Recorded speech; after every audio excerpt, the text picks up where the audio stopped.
500 ml पानी रे 125 ग्राम caustic soda को भल भाव मिक्स करवा। गरम होइकी थाए या बर्तमान आम ठंडा हाँपाई किछि समय रखीदबा। तापरे नेक्स्ट ये हूँ acid slurry 500 ml acid slurry अच्छी जोटा आप लाप्सा भी कहते ताकू मु गोटे बकेट रे नहीं 1.5 लिटर अप्रोक्सीमेटली आपणकर 1.5 लिटर पानी नहीं जो मु ऐड करुच्ची एसिड स्लरी 500 ml या बर्तमान मिक्स करवा।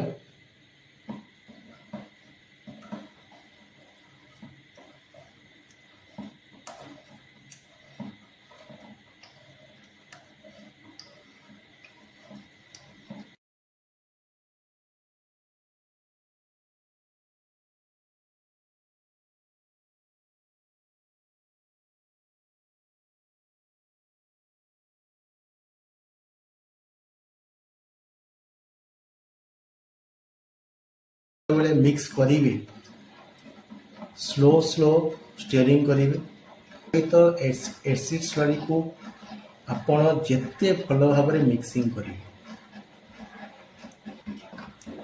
सेपटे आमर 500 ml पानी रे 125 ग्राम कस्टिक सोडा ऑलरेडी मिक्सिंग हो सारे किंतु ठंडा हाँपाई समय दि जाऊँगी। ऑलरेडी पानी सहित एसिड स्लरी भल कर मिसी सारे